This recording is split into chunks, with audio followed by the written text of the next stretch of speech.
Hey everyone, it's Mark Weiss. Good morning. I'm on my way to work. I saw in the Wall Street Journal today, and I guess I actually saw it on online last night, that the U.S. Attorney's Office for the District of Massachusetts has filed criminal charges against a number of former eBay executives for essentially cyber stalking as well as harassing offline, boxes, I guess, of cockroaches being sent, a bloody pig mask, a funeral wreath, harassing a couple who run a website, sort of a consumer type website that's been critical of eBay. At the same time, according to what I read in the Wall Street Journal this morning, there are apparently references to emails purportedly from the former CEO of eBay, a guy whose last name is, I believe, Wenig, that he wanted them to basically, get those people, or I think it was take them down, something to that effect.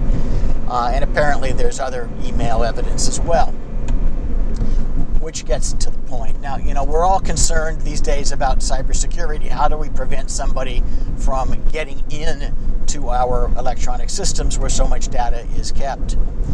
Well, here's a twist on cybersecurity. In essence, part of the evidence that the U.S. Attorney is going to use in prosecuting these 5 people and who knows who else, because apparently there are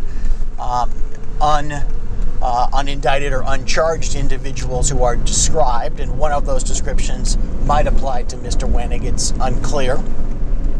Some of that evidence consists of electronic evidence, email accounts, text accounts that have been discovered and are undoubtedly going to be used against them at trial. So here's takeaway number 1. Be very, very careful about what you put in email. What you do put in email in the event of a lawsuit or in the event of an investigation generates a search warrant, your emails are going to be discovered. Apparently, according to a story that I saw online yesterday, some of the alleged criminals in the case attempted to erase emails or erase texts, but of course they were recovered. So what you need to know first is not to create evidence against you. Although I don't do litigation myself, I do a lot of work developing strategy in connection with litigation and coordinating litigation. And I've seen multiple times incredibly stupid crap appear in people's emails. Avoid that. Number 2. Several weeks ago, there was a story involving some video, and I'm going to forget how it was stored, but apparently video was taken down from YouTube, but viewers had stored copies of this video, which states a position contra the official narrative on coronavirus.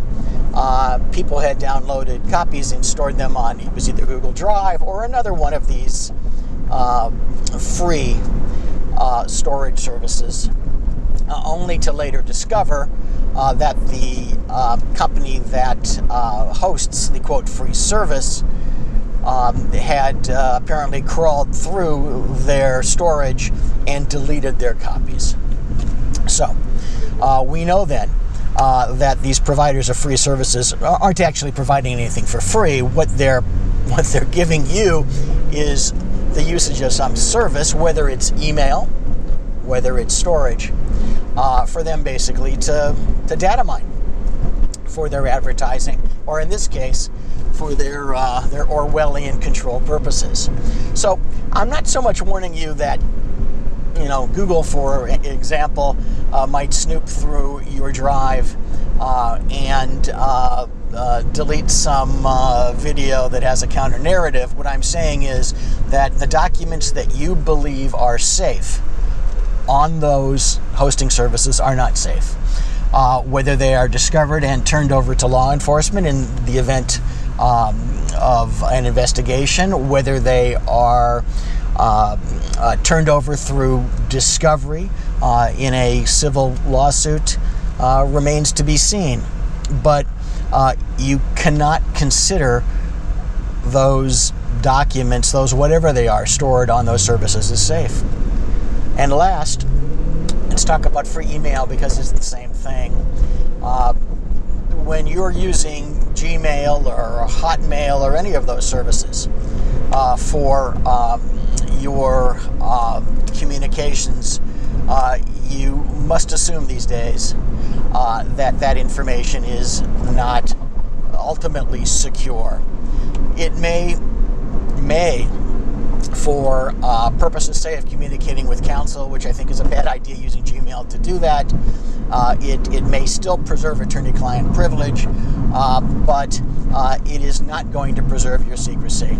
If the company that's hosting that is crawling through it to advertise to you, they cannot help but crawl through it and find out what else you're planning on doing.